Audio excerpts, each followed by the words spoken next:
তারপরে আমরা এসে বিভিন্ন সময় এখানে এসে ট্রেনিং করলাম বিভিন্ন সবজির উপরে, গ্যাপের উপরে, মানে গুড এগ্রিকালচার প্র্যাকটিস। আমার পূর্ববর্তী বক্তা যে কথাটা বলে গেলেন সে ব্যাপারে আমরা ক্রমবর্ধমান অবস্থার পরিস্থিতি বিবেচনা করে আমরা দেখলাম বা বিভিন্ন পত্রপত্রিকায় যে বিভিন্ন তথ্য পাই, খাদ্য অভ্যাসের কারণে অথবা অতিরিক্ত বালাইনাশক বিষ ক্রিয়ার কারণে আমাদের বর্তমান যে প্রজন্ম আছে এবং ভবিষ্যৎ যে প্রজন্ম পৃথিবীর দিকে আসতেছে তারা ক্ষতিগ্রস্তের দিকে। এই অবস্থার মধ্যে থেকে আমাদেরকে কৃষি সম্প্রসারণ অধিদপ্তর আমাদেরকে শিক্ষা দিল কিভাবে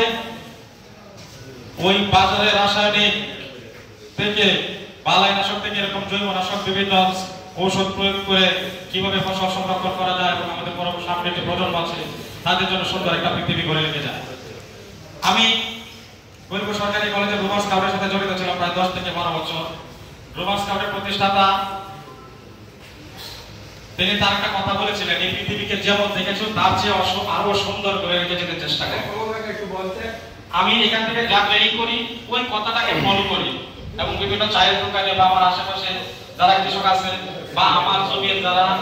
আমার খেত কামার যারা কৃষির সাথে জড়িত আমার কাজগুলা যারা চাষি যারা আছে তাদের আমি ওইভাবে সাজেস্ট করি। আমার বিশ্বাস আমাদের কৃষি কর্মকর্তা এবং কর্মচারী উপস্থাপন যেভাবে আমাদেরকে শিক্ষা দেয় আপনারাও যদি আপনাদের বিভিন্ন জায়গায় আমাদের এই ট্রেনিং গুলো পৌঁছায় দেন তাহলে ইনশাআল্লাহ আমাদের আগামী কৃষি সমৃদ্ধশালী